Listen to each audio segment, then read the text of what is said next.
Hello दोस्तों, Hindi voice over channel में आपका फिर से एक बार दिल से स्वागत है। हम लेके आए हैं भारतीय इतिहास में। टॉपिक है भारत में यूरोपीय कंपनी का प्रवेश, अंग्रेज का वर्चस्व। ठीक है दोस्तों, तो इसका प्रैक्टिस सेट करते हैं और आपको आगामी परीक्षाओं में बहुत ही हेल्पफुल होने वाला है। और सबसे ज़्यादा हेल्पफुल होने वाला है रेलवे में, जो ग्रुप डी और एनटीपीसी के जो पेपर होने वाले हैं, और उससे फिर यूपी पुलिस में भी फ़ायदा होगा दोस्तों। यानी वनडे एग्ज़ाम यानी प्रीवियस मेन में सारे क्वेश्चन फंसने वाले हैं दोस्तों। तो चलिए शुरू करते हैं फिर। भारतीय प्रशासनिक सेवा किसके शासन में प्रारंभ हुई थी, ये बताइए। और दोस्तों ये इस क्लास का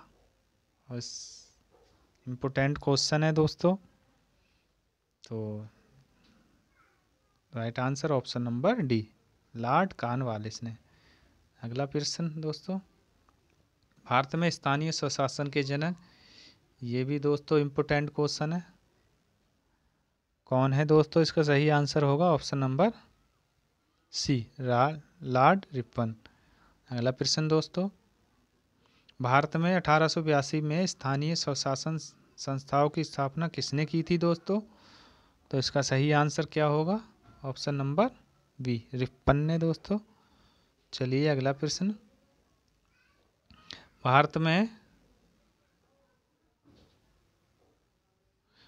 में स्थानीय स्वशासन की स्थापना में निम्नलिखित में से किसने गहरी रुचि ली थी दोस्तों? किसने गहरी रुचि ली थी?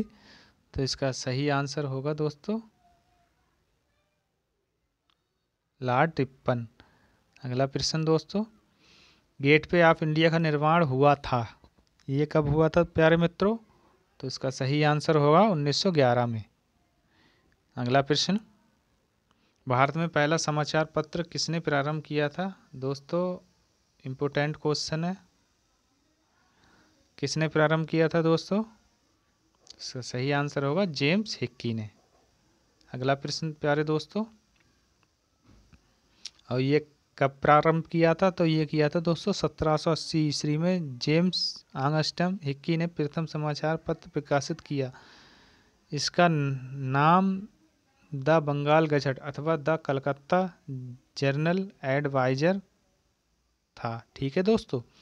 चलिए अगला 7वां नंबर, किसके शासनकाल के दौरान देशी पत्र समाचार दर्पण प्रकाशित हुआ? किसके समय में हुआ था दोस्तों? तो इसका सही आंसर होगा,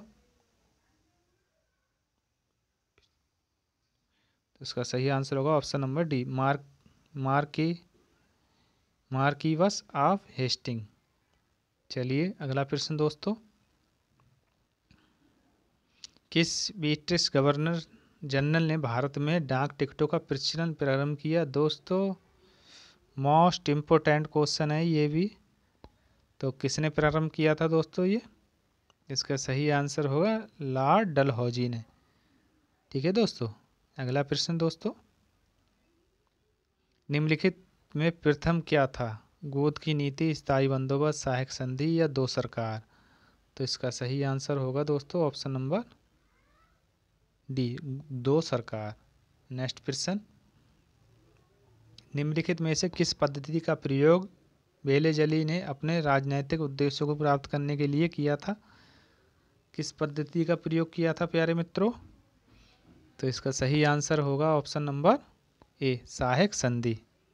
ठीक है दोस्तों, और ये भी इम्पोर्टेंट क्वेश्चन है दोस्तों। चलिए अगला क्वेश्चन, वह गवर्नर जनरल कौन था जिसने भारतीय शासन या पावर के साथ सहायक मैत्री की नीति का निरूपण किया? ये सारे इम्पोर्टेंट क्वेश्चन है दोस्तों। कौन था दोस्तों? तो इसका सही आंसर होगा लॉर्ड वेलेजली, सी। अगला प्रश्न दोस्तों, निम्नलिखित में से कौन भारत का प्रथम गवर्नर जनरल था? कौन था दोस्तों? ये भी इम्पोर्टेंट ही क्वेश्चन है सारे दोस्तों। बताइए कौन था? तो इसका सही आंसर होगा Lord William Bentinck, option number B. अगला प्रश्न, इनमें से किस अवधि में Lord William Bentinck governor general थे? किस अवधि में थे दोस्तों? तो 1828 से। ऑप्शन नंबर क्या होगा दोस्तों? बताइए दोस्तों क्या होगा। तो ऑप्शन नंबर सी 1828 से 1835। अगला प्रश्न दोस्तों, किस गवर्नर जनरल ने अपने को बंगाल का शेर कहा? किस गवर्नर जनरल ने कहा था? तो ये भी option number D, Lord Wellesley, option number D. चलिए प्यारे मित्रों, अगला क्वेश्चन, निम्नलिखित में से किसने लॉर्ड वेलेजली के साथ सहायक संधियों पर हस्ताक्षर किए? किसने हस्ताक्षर किए थे दोस्तों? तो इसका सही आंसर दोस्तों क्या होगा? किसने किए थे प्यारे दोस्तों? तो इसका सही आंसर हैदराबाद के निजाम ने भी किए थे, अवध के नवाब ने भी किए थे, और मैसूर के राजा ने भी किए थे। तो ऑप्शन नंबर डी, मगर इन्होंने नहीं किए थे। ठीक है दोस्तों, तो ऑप्शन नंबर डी होगा। अगला प्रश्न दोस्तों, निम्न में से किसके वायसराय काल में रोलेट एक्ट पारित हुआ था? दोस्तों इम्पोर्टेंट क्वेश्चन, इम्पोर्टेंट से एक ऊपर होता है इम्पोर्टेंट, वेरी इम्पोर्टेंट, वो क्वेश्चन है ये। तो इसका सही आंसर होगा दोस्तों जेम्स फोर्ड। अगला प्रश्न दोस्तों, मैग्ना कार्टा पर किसके शासन काल में हस्ताक्षर हुए? किसके शासन काल में दोस्तों हुए थे हस्ताक्षर? तो इसका सही आंसर प्यारे मित्रों क्या होगा? इसका सही आंसर होगा जॉन सेकंड। अगला प्रश्न दोस्तों, ब्रिटिश सरकार ने पहली बार यह घोषणा की कि उनकी मंशा भारत में धीमे धीमे एक उत्तरदायी सरकार बनाने की है। यह द्वारा कब हुई थी इसकी घोषणा दोस्तों? तो इसका सही आंसर होगा अगस्त घोषणा 1917 में। ठीक है दोस्तों। अगला प्रश्न दोस्तों, पांडिचेरी में किसके उपनिवेश थे? दोस्तों किसके उपनिवेश थे? तो इसका सही आंसर होगा ऑप्शन नंबर फ्रांसीसी के। अगला प्रश्न प्यारे दोस्तों, 1921 में मोपला विद्रोह कहाँ हुआ था दोस्तों? कहाँ हुआ था प्यारे दोस्तों मोपला विद्रोह? इसका सही आंसर होगा ऑप्शन नंबर बी, केरल में। अगला प्रश्न प्यारे दोस्तों, दोहरी शासन नीति को किसने समाप्त किया? इंपोर्टेंट क्वेश्चन दोस्तों, किसने समाप्त किया था? तो लॉर्ड कैनिंग ने। अगला प्रश्न दोस्तों, ईस्ट इंडिया कंपनी एक छत्र राज्य को कब ब्रिटिश हुकूमत के नियंत्रण में लाया? कब लाया था दोस्तों? तो ये लेके आए थे 1773 ईस्वी में। अगला प्रश्न प्यारे दोस्तों, निम्नलिखित वायसराय को उनके शासन काल के दौरान घटित हुई घटनाओं के साथ सम्मिलित करें। करिए दोस्तों सम्मिलित। तो बेबेल किससे था दोस्तों? बेबेल थे शिमला सम्मेलन से।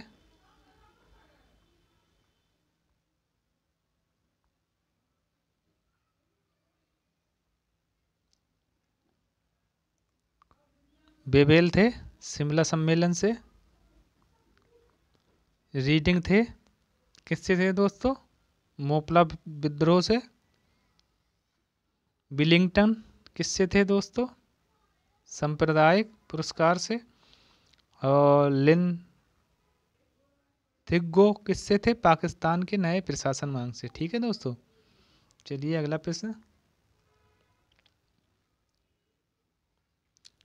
निम्नलिखित किस वर्ष भारत में ईस्ट इंडिया कंपनी का शासन समाप्त कर भारतीय प्रशासन का नियंत्रण सीधा ब्रिटिश राज्य के अंतर्गत हस्तांतरित कर दिया गया? तो इसका सही आंसर दोस्तों क्या होगा? 1858 ईस्वी। और ये इम्पोर्टेंट क्वेश्चन है दोस्तों। अगला प्रश्न दोस्तों, किस अधिनियम द्वारा कंपनी का शासन समाप्त किया गया? किस अधिनियम द्वारा किया गया था प्यारे दोस्तों? तो इसका सही आंसर होगा ऑप्शन नंबर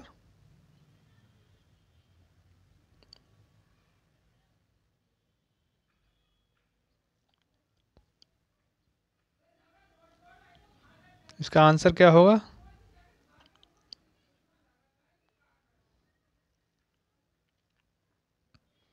इसका सही आंसर होगा दोस्तों 1858 कर लेना दोस्तों, ठीक है। ठीक है प्यारे मित्रों, चलिए अगला प्रश्न। 1858 ईस्वी में भारत के प्रथम वायसराय एवं अंतिम गवर्नर जनरल कौन थे दोस्तों? इसका सही आंसर दोस्तों क्या होगा? Lord Canning. इम्पोर्टेंट क्वेश्चन है दोस्तों। अगला प्रश्न। भारत के गवर्नर जनरल को अध्यादेश जारी करने का अधिकार किस अधिनियम द्वारा प्रदान किया गया? किस अधिनियम द्वारा प्रदान किया गया था प्यारे दोस्तों? तो इसका सही आंसर भारतीय परिषद अधिनियम 1861। इम्पोर्टेंट क्वेश्चन है दोस्तों ये। अगला प्रश्न। निम्नलिखित में कौन से शाही राज्य ब्रिटिश द्वारा अधिगृहित किए गए थे? तो सही आंसर होगा दोस्तों नागपुर भी किया गया था, झांसी भी किया गया था, सतारा भी, उपरोक्त सभी। ठीक है दोस्तों। अगला प्रश्न दोस्तों। विलीय नीति के अंतर्गत कौन से भारतीय राज्य कब्जे में किए गए थे? कौन सी भारतीय राज्य कब्जे में किए गए थे प्यारे दोस्तों? तो इसका सही आंसर क्या होगा? इसका सही answer option number B, Jhansi, Nagpur, Satara. अगला प्रश्न दोस्तों। किसके काल में ब्रिटिश भारतीय राज्य क्षेत्रों का अंतिम प्रमुख विस्तार हुआ? किसके काल में हुआ था दोस्तों ये? तो इसका सही आंसर होगा ऑप्शन नंबर बी, डलहौजी के समय। ठीक है दोस्तों। अगला प्रश्न। किन गवर्नर जनरल ने राज्य हड़प नीति के सिद्धांत को अपनाया? इम्पोर्टेंट क्वेश्चन है दोस्तों ये।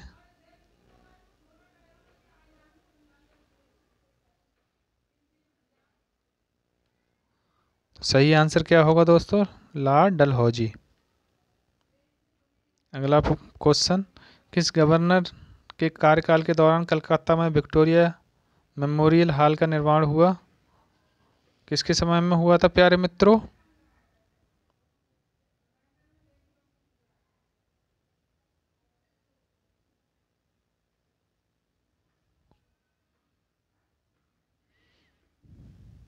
तो इसका सही आंसर दोस्तों क्या होगा?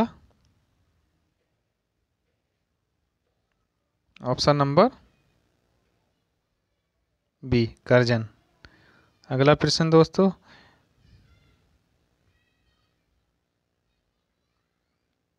कैबिनेट मिशन भारत भेजा गया था, कब भेजा गया था? सत्ता के हस्तांतरण के लिए, संवैधानिक व्यवस्था तैयार करने के लिए। Option number B. अगला प्रश्न। क्रिप्स मिशन, जिसे ब्रिटिश सरकार द्वारा कांग्रेस के नेताओं से बात करने और भारतीय समस्याओं के अंतिम समाधान हेतु प्रस्ताव प्रस्तुत करने हेतु भेजा गया था, भारत में कब आया? तो कब आया था प्यारे मित्रों ये? तो ऑप्शन नंबर क्या होगा? पहला, दूसरा, तीसरा। तो इसका राइट आंसर ऑप्शन नंबर दोस्तों क्या होगा? ऑप्शन नंबर मार्च 1942। अगला प्रश्न। फ्रेंच इंडिया की राजधानी क्या थी दोस्तों? तो इसका सही आंसर होगा पांडिचेरी। अगला क्वेश्चन। ईस्ट इंडिया कंपनी की परमिटों को प्रयोग करने की कानूनी वैधता एक राजकीय आदेश पर निर्भर करती थी। वह आदेश किसने पारित किया था दोस्तों? इसका सही आंसर होगा, इसका सही आंसर होगा फर्रुखसियर, ऑप्शन नंबर सी। अगला प्रश्न। भारत में टेलीग्राफ सेवा सर्वप्रथम किस गवर्नर जनरल के काल में प्रारंभ हुआ? कब हुआ था दोस्तों? और इम्पोर्टेंट क्वेश्चन है दोस्तों, ठीक है। तो इसका सही आंसर दोस्तों क्या होगा? Option number B, Lord Dalhousie. अगला प्रश्न प्यारे दोस्तों। अंग्रेजों ने भारत तथा इंग्लैंड के बीच सीधा तार संबंध कब स्थापित किया था? कब किया था दोस्तों? तो ये किया था 1860 ईस्वी में। अगला प्रश्न, निम्नलिखित में कौन से शाही राज्य ब्रिटिश द्वारा अधिगृहित नहीं किए गए थे? कौन से नहीं किए गए थे दोस्तों? तो इसका सही आंसर होगा ऑप्शन नंबर बी, ग्वालियर। दोस्तों क्वेश्चन समाप्त हो गए। दोस्तों क्लास सही लगी हो तो यार लाइक कमेंट शेयर कर देना, नहीं तो कोई बात ही नहीं है। मिलते हैं फिर अगली क्लास में, तब तक के लिए दोस्तों धन्यवाद।